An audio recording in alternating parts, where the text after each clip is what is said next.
एक लड़की के गाल पर थप्पड़ मारा, वो एसीपी भी, वो एसीपी का नाम भी हमें याद है, उस पुलिस कांस्टेबल का चेहरा भी याद है जिसने अपने डंडे के साथ एक लड़की के प्राइवेट पार्ट पे उसने आक्रमण किया। हमें याद है वो लड़कियां जिन्होंने उनके आंसू निकल रहे थे आंखों से और कह रहे थे कि पुलिस वाले उनको मां बहन की गाली दे रहे थे। हम भूलेंगे नहीं वो बच्चियों जिन्होंने कहा कि मेरे पीठ पे जो कपड़े थे उन कपड़ों को इस पुलिस ने फाड़ दिया। ये है असलियत कि हम सरकार से जवाब चाहते हैं और विशेष रूप से गृह मंत्री से जवाब चाहते हैं। गृह मंत्री से हम जवाब चाहते हैं। मेरा कहना है सर, गृह मंत्री से हम जवाब चाहते हैं। गृह मंत्री आए और सदन के अंदर बोले कि क्यों आपने पुलिस के द्वारा बच्चों पर यह दुर्व्यवहार किया, बच्चों के पर आपने आक्रमण किया, बिहार में आपने AK-47 का इस्तेमाल किया। यह नौबत है, यह नौबत है। एक लड़का था हरे शर्ट में, वो पुलिस को बोलना कि हाँ मार, मुझे मारो, मारो सर मारो। उसमें वो भगत सिंह का जज्बा हमें दिखाई दिया। एक मां ने एक आशीर्वाद के साथ अपने बेटी को भेजा, एक बाप ने अपने बेटे के पीठ पे थपथपाकर उसको जंतर मंतर पे भेजा, और DU, IIT, JNU कहती है आप मत जाओ। 21 बच्चों की जान गई, आत्महत्या उन्होंने की। आपको शर्म नहीं आती इस सरकार को कि जिस मंत्री के तहत में 21 बच्चों ने अपनी जान गंवा दी, आत्महत्या की, जब उसने अपने मंत्री पद से इस्तीफा दिया, कल जब वो सदन में आए आपने उनको ऐसा माला पहनाया ताकि जैसे वो पाकिस्तान से जंग लड़के आए हैं, ऐसा माला पहनाया, ऐसा उनका वजूद उनको बढ़ा किया मानो कि वो पाकिस्तान से जाकर सीमा पे जाकर जंग लड़के आए हैं। ये है उनकी सच्चाई। दुख लगता है सर। आज ये बात प्रधानमंत्री आते हैं इंस्टाग्राम के रील पर, वो अलग बात है कि जो पहली कैबिनेट बैठक हुई उस कैबिनेट बैठक में शिक्षा को कैसे सुधारा जाए, पेपर माफिया को कैसे खत्म किया जाए, पेपर सेटर के माफिया को कैसे खत्म किया जाए, पेपर सॉल्वर के माफिया को कैसे खत्म किया जाए, टेस्टिंग सेंटर के माफिया को कैसे खत्म किया जाए, प्रिंटिंग प्रेस के माफिया को कैसे खत्म किया जाए, कोचिंग सेंटर के माफिया को कैसे खत्म किया जाए, सिलेबस कैसे स्कूल के सिलेबस के साथ मिले, आउट ऑफ सिलेबस परीक्षा के पेपर ना आए, CBSE के OMR में धांधली न हो, इन सब चीजों पर व्यापक चर्चा करने के बजाय प्रधानमंत्री मोदी जी कहते हैं इंस्टाग्राम पर और ध्यान दो, इंस्टाग्राम पर और ध्यान दो। और प्रधानमंत्री जब आते हैं हाई पावर कमेटी की बात करते हैं, तो 2 साल पहले जो के राधाकृष्ण की जो हाई कमेटी थी उसका क्या हुआ? 2 साल हाई कमेटी आपने गठन की, प्रधानमंत्री केंद्र सरकार के निरीक्षण में एक हाई कमेटी बनी, के राधाकृष्ण फॉर्मर इसरो के चेयरमैन। अगर वास्तविक में उन्होंने इतना बढ़िया काम किया तो 2 साल पश्चात ही आज क्यों दोबारा ऐसा पेपर लीक हुआ? सरकार यह दिखाना चाहती है कि यह बहुत गंभीर है। पिछले कुछ दिनों में पता चला कि NTA के लगभग 47 लोगों को बदला गया। सर, मैं इस सरकार से मैं ब्यौरा चाहूंगा कि वे जो 47 लोग हैं जिनको आपने ट्रांसफर किया या सस्पेंड किया, कौन है वो? क्योंकि NTA की जो एक्चुअल सैंक्शन कैपेसिटी है, NTA की जो सैंक्शन कैपेसिटी है वो 34 की है, 34 की सैंक्शन कैपेसिटी है। ये 47 कौन है? कौन है ये 47? 34 में से तो शायद 10-11 वैकेंसियां हैं, 24 ही है जहां पर लोग बैठे हुए हैं। तो ये जो 47 जो सैंक्शन, ये कौन है? जो आउटसोर्स करके अपने लोगों को लाया NTA में, वो लोग हैं क्या? उसका ब्यौरा मिलना चाहिए। हम जानना चाहते हैं, आपने NTA के DG को बदला और NTA के चेयरमैन को रखा, ऐसा क्यों? ऐसा क्यों? आपको NTA के DG पर विश्वास नहीं, आपने मान लिया कि शिक्षा मंत्री धर्मेंद्र प्रधान जी का इस्तीफा होना चाहिए, आपने ये भी मान लिया, तो आपको NTA के चेयरमैन पर इतना विश्वास क्यों? ये हम जानना चाहते हैं। सुनाई दे रहा होगा सर, एक विशेष संगठन के साथ जुड़े हुए हैं, उसका ब्यौरा देख लीजिए, NTA के चेयरमैन का ब्यौरा देख लीजिए। इससे पहले वो मध्य प्रदेश के पब्लिक सर्विस चेयरमैन के वो कमीशन के चेयरमैन थे, और उस समय में भी धांधली हुई,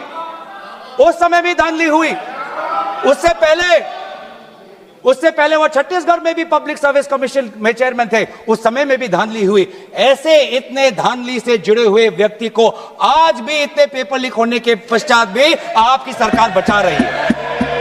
आपकी सरकार बचा रही है। जिस एनटीए के द्वारा 21 बच्चों ने आत्महत्या की, आज भी वो चेयरमैन बचा हुआ है। क्यों? क्योंकि वो एक विशेष संघ के साथ जुड़ा हुआ है। जो संस्थाएं, चाहे वो आईआईटी हो, चाहे जेएनयू हो, चाहे डीयू हो, देश भर से माता पिता अपने बच्चों को बोल रहे कि जाओ दिल्ली जाओ, अगर दिल्ली नहीं जा सकते तो बॉम्बे जाओ, बिहार में जाओ, लेकिन धरना प्रदर्शन करो। आज शिक्षा की बात है, आपको अपना भविष्य आपको बचाना है। मैं नहीं जा सकता पर मेरी आशीर्वाद तुम्हारे साथ है। एक मां ने एक आशीर्वाद के साथ अपनी बेटी को भेजा, एक बाप ने अपने बेटे के पीठ पे थपथपाकर उसको जंतर मंतर पे भेजा, और डीयू, आईआईटी, जेएनयू कहती है आप मत जाओ। आज शिक्षा के विषय पर सारे दल संगठन सबने अपने अपने प्रदेशों में, चाहे महाराष्ट्र में हो, चाहे यूपी में हो, चाहे बिहार में हो, चाहे पश्चिम बंगाल में हो, चाहे या असम में हो, सब जगह विभिन्न राजनीतिक दल संगठन, और इन दल संगठन से अलग सारे युवा सड़क पे आ गए। सबने अपने शिक्षा की मांग की। और क्यों मांग की?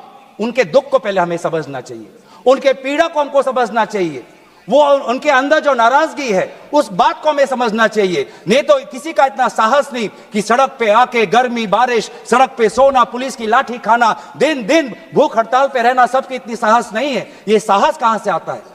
ये साहस आता है उस दर्द से, जिस दर्द में अपने भविष्य को लेकर वो विवश हैं, जिस दर्द में अपने देश के भविष्य को लेकर वो विवश है, जिस दर्द को वो आज के समाज में उसको व्यक्त भी नहीं कर सकते, सरकार से सवाल भी नहीं पूछ सकते।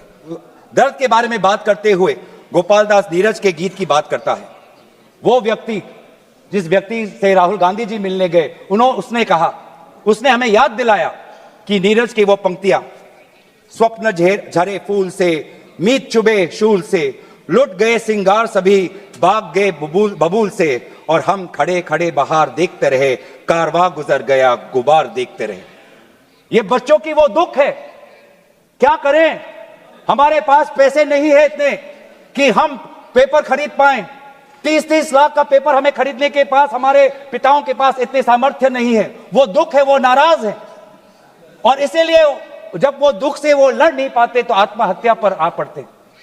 और एनसीआरबी में सर, आज देश की ये व्यवस्था, देश की असली ये है कि आज एनसीआरबी में, नेशनल क्राइम रिकॉर्ड्स ब्यूरो में, ये भी एक कारण है कि आत्महत्या हुई क्योंकि वो बच्चा एग्जाम में फेल हुआ। ऐसा भी एक कारण आ गया है।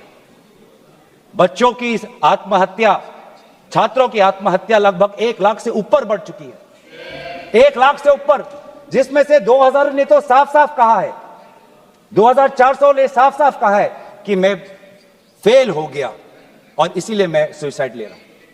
बहुत लोग, बच्चों ने फैमिली, पारिवारिक कारण से, फैमिली रीजन से वो आत्महत्या उन्होंने की। लेकिन इसके पश्चात भी वे युवा आए, वो चाहे गुजरात से हो, वो चाहे महाराष्ट्र से हो, चाहे विदेश से हो, चाहे दक्षिण भारत से हो, महाराष्ट्र से, वो सब आए।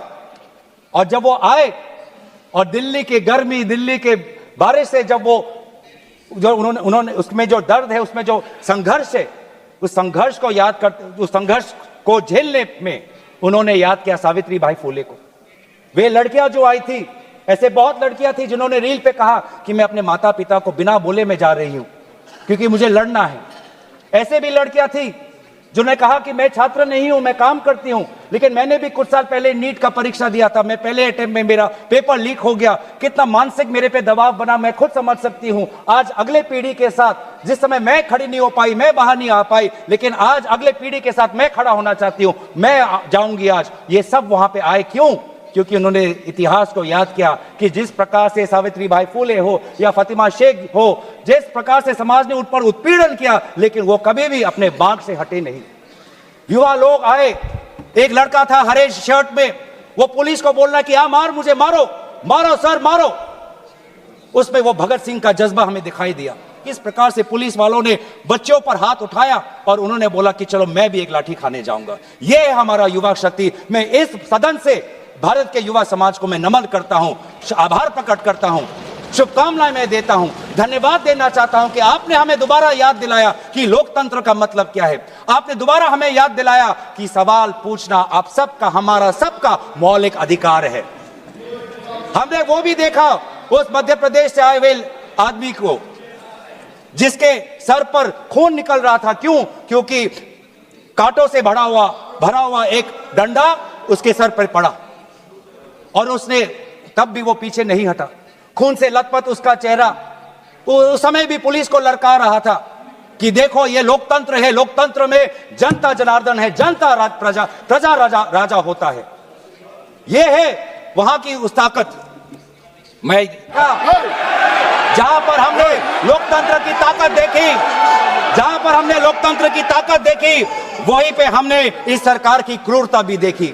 हमने देखा आपने किस प्रकार से पैलेट गन का इस्तेमाल किया, हमने देखा किस प्रकार से आपने इलेक्ट्रिक बेटन का इस्तेमाल किया, हमने वो भी नजारा भी देखा कि किस प्रकार से एक पुलिस कर्मचारी ने एक लड़की के गाल पर थप्पड़ मारा। वो एसीपी का नाम भी हमें याद है, उस पुलिस कांस्टेबल का चेहरा भी याद है जिसने अपने डंडे के साथ एक लड़की के प्राइवेट पार्ट पे उसने आक्रमण किया। हमें याद है वो लड़कियां जिन्होंने उनके आंसू निकल रहे थे आंखों से और कह रहे थे कि पुलिस वाले उनको मां बहन की गाली दे रहे थे। हम भूलेंगे नहीं वो बच्चियों जिन्होंने कहा कि मेरे पीठ पे जो कपड़े थे उन कपड़ों को इस पुलिस ने फाड़ दिया। ये है असलियत। और इसीलिए बार बार हम मांग कर रहे हैं कि किसने आदेश दिया, वो आदेश कहां से आया कि पैलेट गन का इस्तेमाल हो? किसने आदेश दिया? किसने आदेश दिया कि आंसू गैस का इस्तेमाल हो? किसने आदेश दिया कि लाठी पैरों पे नहीं लाठी सर पे पड़नी चाहिए? किसने वो आदेश दिया? और इसीलिए बार बार राहुल गांधी जी ने भी चिट्ठी लिखी है और आज भी हम देखते हैं कि अब सारी हम बातें कर रहे हैं। आज इस सदन में, इस सत्र में इस विषय पर भाग इसलिए लेना चाहते हैं क्योंकि हम सरकार से जवाब चाहते हैं और विशेष रूप से गृह मंत्री से जवाब चाहते हैं। गृह मंत्री से हम जवाब चाहते हैं। मेरा कहना है सर, गृह मंत्री से हम जवाब चाहते हैं। यहाँ पर बैठे हैं सर, आज ये बिल क्यों आया है? ये बिल क्यों आया है? ये बिल क्यों आया है? ये बिल क्यों आया है समझना चाहिए। ये बिल इसलिए आया है कि गृह मंत्री के द्वारा भेजी हुई पुलिस लोगों के हौसले को कुचल नहीं पाई, इसीलिए ये बिल आया है। आपने उस धरना को खत्म नहीं कर पाया, इसलिए ये बिल आया है। हमने देखा ना सिर्फ दिल्ली में, बिहार में आपने AK-47 का इस्तेमाल किया। ये नौबत है। हमने इसीलिए मैं लोगों का धन्यवाद करना चाहूंगा और धरना प्रदर्शनकारी के साथ है जिन्होंने एक और हमें बहुत ही खूबसूरत गीत याद दिलाया, दिनकर का। अब जो सिर पर आ पड़े नहीं डरना है, जन्म में है तो 2 बार नहीं मरना है। ये जो लोगों ने आज जो संदेश दिया है लोकतंत्र में, दोबारा उन्होंने आज हमारे ऊर्जा जो दी है, इसके लिए सारे विपक्षी दल, हम भारत के युवा समाज के साथ है, छात्र समाज के साथ है, वे सारे जिन्होंने संघर्ष किया उनके साथ है। और आज भी अब चाहते हैं कि गृह मंत्री आए और सदन के अंदर बोले कि क्यों आपने पुलिस के द्वारा बच्चों पर ये दुर्व्यवहार किया, बच्चों के पर आपने आक्रमण किया और बच्चों के साथ आज उनके आंसू निकलते हमने देखने पड़े। इन सभी बातों के साथ मैं अपने वाणी को विराम देता हूं। धन्यवाद।